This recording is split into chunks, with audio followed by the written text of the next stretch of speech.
You are listening to the Scars and Guitars podcast. My name is Andrew Mackay-Smith, and this is my conversation with a fella called Falk, or Falk. He's the keyboard player in a band called Powerwolf. They are from Germany.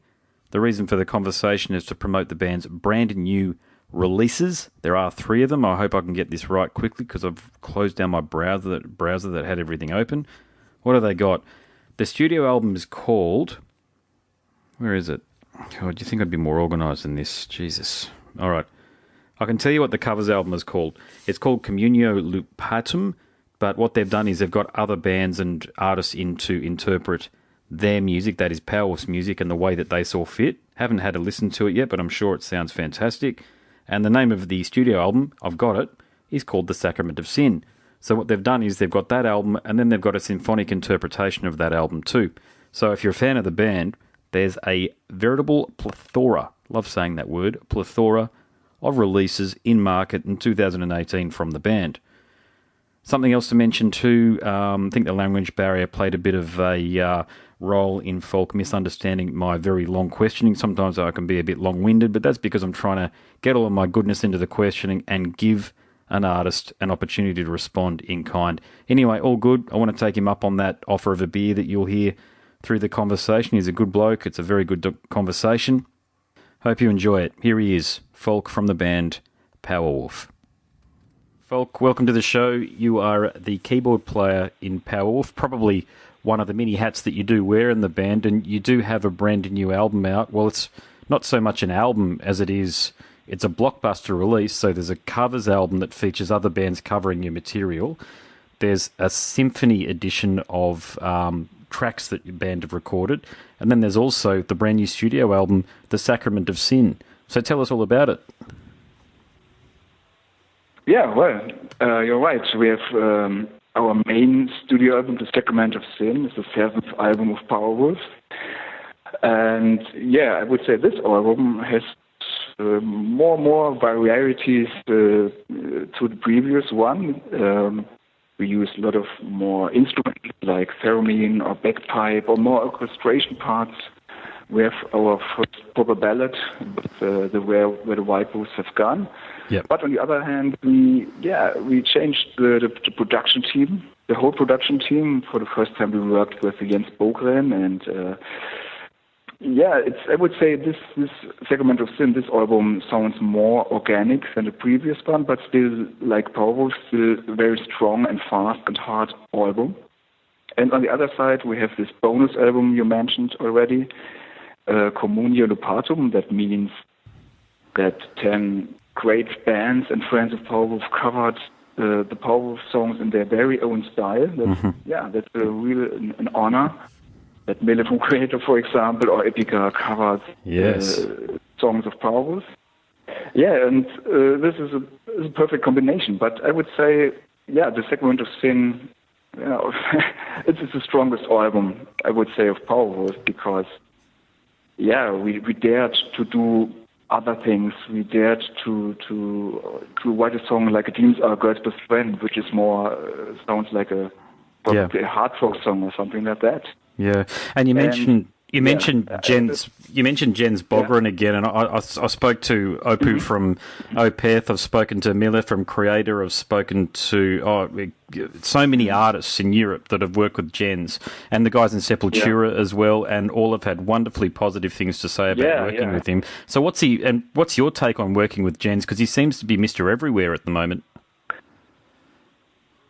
Well, Jens Bogren did the mastering for the Blessed and Possessed album, and then we were thinking about how would it be to work with him, because we also liked the previous albums when we worked with Frederick Nordstrom, but we want to change something. And Jens, we know that Jens gives every band a personal sound. There's no this sounds like Jens Bogren thing, or there is the Jens Bogren sound. He gives every band their very own sounds. And then we thought about using a bagpipe or a theremin. He said, come on, let's do that. Let's keep some or have some new influences in the music.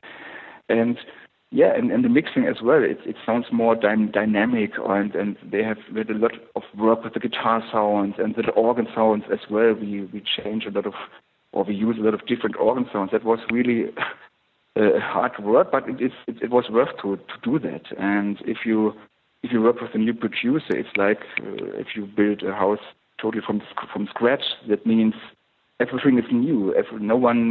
Jens didn't know us, and we didn't know Jens. So it is like a new experience, and that is very good if you want to develop as a band, and you have to develop as a band. And I think you can hear that on the Sacrament of Sin. And for me especially, I'm a fan of you because I love the Amorphis albums and Creator albums and even Sepultura. Yep.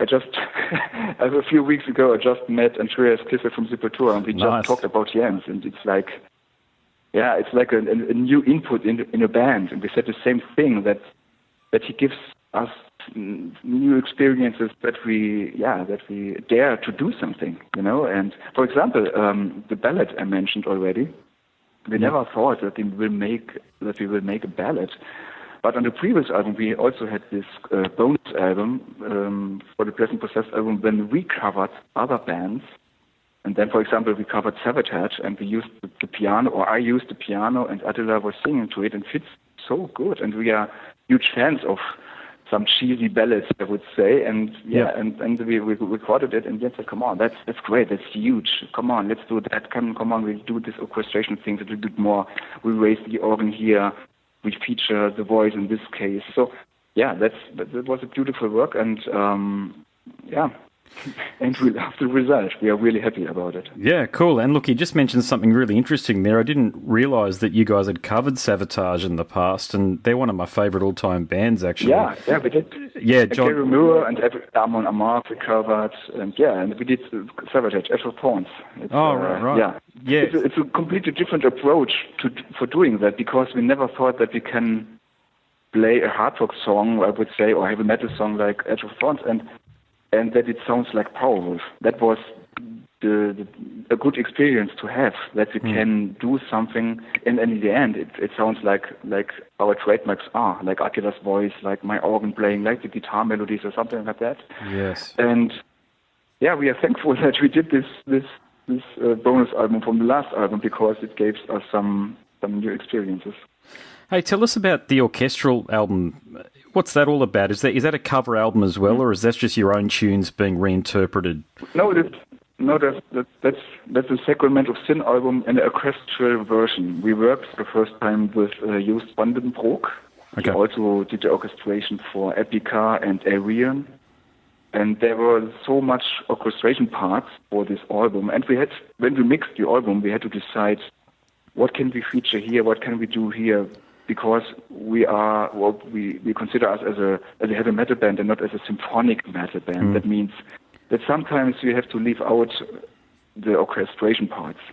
But the orchestration parts and the orchestration themes are so good and so brilliant that we decided, come on, let's do this 11 songs in an orchestration. Wow, very ambitious. And you did it, and also a new experience with another producer. So we enlarged our territory a little bit. So we have these orchestration things, and I'm super happy also with that, of course.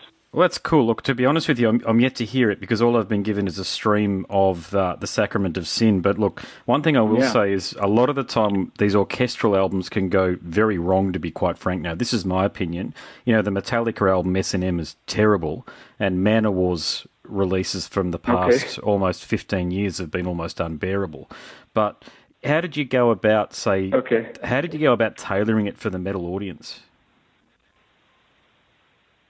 Sorry, How did you go about tailoring a symphonic album for tailoring a symphonic album for a metal audience? You mean you're presenting it live, probably, or perhaps? Yeah. We'll go that way. Yeah, that's it. Yeah. Okay, we'll see. We're planning our tour, the Wolf's Nest tour, Wolf's Nights tour in its translation in Europe, and we will go on tour for a long, long time. Also next year, perhaps also in Australia. But Excellent. probably there are some plans to play things with orchestra and something like that, because it would be perfect, and it fits perfect to the songs, and we have this orchestration already, so it it would be really nice to celebrate these things with a real orchestra on stage. Yes. But we'll see. We are thinking about that. It's the same thing or the same approach as we were thinking about to doing this project with a cover album by other bands, Communio Lupatum. Yeah. So we are thinking already for this orchestration parts. So I'm quite sure that will happen someday. Yeah, and I'm sure it'll be excellent too, by the way, because your music is... I reckon you guys are about the strongest power metal band out there, and power metal isn't a genre that is typically in my bag, but it's enormously popular in Europe, and it's growing in popularity here. I was just down at Download.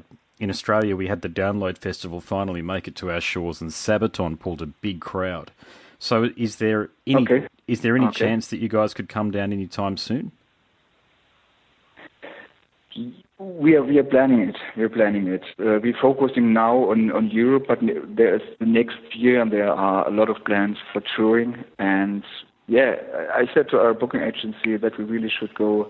As Sabat and Amaf did go to Australia. They did too. Yeah.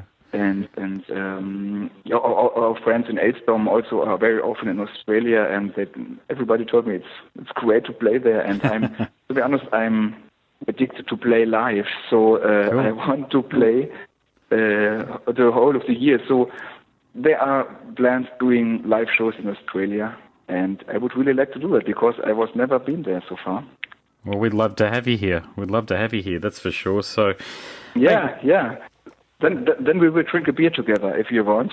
I would love that. Yeah, I love catching up. So I've got two young kids. You see, they're in the other room listening to the Wiggles at the moment. You've probably got the Wiggles in Germany, and I rarely get an opportunity to get out and watch a band, to be honest with you, because I play in a band myself. I play as a covers musician. So I'd love to come out and watch you guys and shake your hand and have a beer. No question about that. So that would be nice. Count me in. Okay. That would be nice. Yeah. Right now, I'm looking at the cover art to Communio Lupatum. That's beautiful artwork that you've got there. And I've spoken to Nora once before from Battle Beast, and I can also see Miller off to the side there with his goblet in his hand, and all of the other wonderful people and musicians that you've got representing your fantastic music. So who was responsible for that excellent cover art? Because that'd look great on a big poster. Okay, for the cover artwork, there is responsible, on the one hand, Matthew Quavers and an artist, a very young girl from Bratislava, from Slovakia, Sofia Dankova. And this is quite a funny story behind that, because we saw on Facebook, because she is also a fan of Powerwolf, she did a video, like an action painting. She was painting the Wolfers and the band members, and we contacted her and said, wow, that's amazing. And we met her at a concert in Bratislava, and we said, come on, can you do some paintings for merchandise? And in the end, it is so amazing. And for this artwork, for this cover, Matthew did some scribbled sketches, I don't know, sketches, some small paintings, and she did it in this way. She painted it, and she painted 10 covers within the yearbook, within the city. To each song, she created a certain painting that fits really perfectly. And I love this artwork. You can recognize so much details, and we are very happy with Sophia. And we say Sophia is our Derek Wicks, Derek Wicks, who's painting the Iron Maiden covers. No, Sophia Dankova. It's for Powerwolf, so it fits perfect. And she totally understands what we want to have and what it has to look like. And if you see this wolf and the hands like the marionettes, the evil and the good on the one side and the other side, it will fit perfect. And we will put these scenes also on our new stage setup to transfer the stage and the artwork on stage. And I'm sure that will look amazing. Yeah. Yeah, I also imagine you're going to see a few fans with a tattoo of it as well, because it's ferocious, that looking monster thing on there. And there are a lot of already a lot of tattoos of Powerwolf from the Blood of the Saints artwork or Preachers of the Night already, but I'm quite sure that this artwork could be a perfect tattoo for the back. I think so. I think you're spot on. I don't know, but we will see. What we will see. Let's talk about you and your musical journey. So, I mean, one of the key features of the band is your extraordinary keyboard work, okay, because it really stands out. It's very musical, and you're obviously either highly trained or very talented or a combination of both. So how did you get into heavy metal when, as a keyboard player, that you really could have gone down a lot of different paths? For example, you could have been you could have been in an orchestra pit somewhere and, say, the Berlin Symphony Orchestra, or one of the wonderful orchestral groups that are all across Europe. So what drew you to heavy metal? So, but I didn't get the question now. What is exactly the question for? So, for me as an organ player, or yeah, for you as a very talented keyboard player, what drew you to heavy metal when there was so many other outlets for the sort of music, for the sort of talent you've got? Yeah. Well, when I started to learn the real church organ, I was influenced. How to say that? I grew up in a very religious area of Germany. And I went to church, and for the first time I listened to the church organ. It has this morbid charm, this wow, it really shivers down your spine when I'm listening to this music, this instrument. And at the same time, I discovered Peace of Mind, Iron Maiden album. And I decided to learn the organ instead of learning bass, drums, or guitar, like a normal heavy metal fan would do. And in the end, I was listening the whole Iron Maiden thing, great and everything in heavy metal, but I was playing the organ, and that was quite difficult to have found a band, because there was a time that no one wanted to have a keyboard or an organ in a heavy metal band. It was like, come on, we don't use that, we don't need that. In the 90s, yeah. And then Powerwolf came up, and at the beginning we used more this Hammond organ rock thing. And after a while, I remember that I'm a church organ player, and they used it, and that gave so much influence to the trademarks, to the music in Powerwolf. So this is a development in organ playing, a development in orchestration parts, and it's more and more worthy for Powerwolf. And in the meanwhile, luckily, a lot of bands are using keyboard player or keyboards, or even they play them live. That not only is a backtrack or something like that. And I'm quite happy for that. I call it destiny, because I've never expected to join a heavy metal band, because there were other times. Yeah. But it really true, and it's perfect. It fits perfect. And now I wouldn't change my instrument anymore. I'm able to play the air drums or something like that when we have good parties. But air drums and air guitar. But it looks stupid when I'm wearing a flying V guitar. So I like to entertain the audience, but I'm not playing the organ, and I like to play the organ and create this atmosphere when I'm playing live. It's really like wow, a certain atmosphere on our concerts. So before Powerwolf took off, because I understand the band's first album came out in 2005, did you do any touring with, say, Christopher in Thorion or any of those other symphonic-based bands, and did you get a taste for heavy metal that way as well? No, not really. When I began listening to heavy metal, it was more this harder stuff. Or I listened to bands like Gorefest. I always liked them. And they've also begun to use some keyboards at the beginning. But it was not this thing that I really liked, the symphonic parts of bands, to be honest. It was more a development for me and for the musician in Powerwolf. Because some people told me, come on, you're now influenced by this and this band. You're using it Booker because he's working with Opeth, more progressive stuff. And I said, no, this is a different approach in Powerwolf. It's like a development in the band. When Attila is singing and when I'm playing the organ and when Metal is playing the guitar, it's like we influencing each other. And we're existing already for 15 years. A teenager band, right? Yeah. And I wasn't so in touch with symphonic things, but when we were on tour with Epica, they do it very well. So it's also perhaps a new approach to listen more to this band. Okay, gotcha. All right. So what does the next 6 months look like for the band? Are you doing the European Summer Festival tours and touring around Europe? Is that what's the next 6 months look like? Yeah, we're just preparing the new stage setup. That means we will rent a huge hall to rehearse the whole stage setup. Yep. Even when we are using the pyrotech things, it's quite dangerous, so we should be careful. And then, the first show will be in June with the Osborne in Paris. Then with Iron Maiden, the Grasbook Festival, and we're going to headline a lot of festivals in Europe. And right after that, we'll do this European tour next touring, and we are coming back to Russia. And I hope we will come to Australia for the first time. Did you mention are you playing with Ozzy on a festival or on one of his own dates? It's the first time that we play with Ozzy. And we played a lot of shows with Iron Maiden already, but it's the first time with Ozzy Osbourne and Ghost, which is quite strange because we have different music, but we have probably a little bit the same image. And we should do a picture together because it's quite similar to the approaching of it. And and moreover, I like the music of Ghost, so. That would be nice. That's the reason I really like to play the festival things, because you've met a lot of people and you've met probably Ozzy Osbourne. That would be that's also a dream. And I'm always thankful to have that. And then we celebrate the Metal Mass, and I'm hoping, but I'm quite sure that we will have a good time when we are on the street again. And it is time. We worked almost.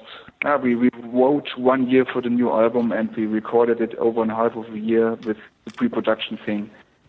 And now it's time to come back on stage. I imagine what we like to do most. So, yeah. All right, mate. It's been a fascinating chat. Thank you so much. I look forward to meeting you when you come down to Australia and having that beer. And congratulations on the excellent album, and the career to date. Yeah. Thank you. Okay, thank you very much.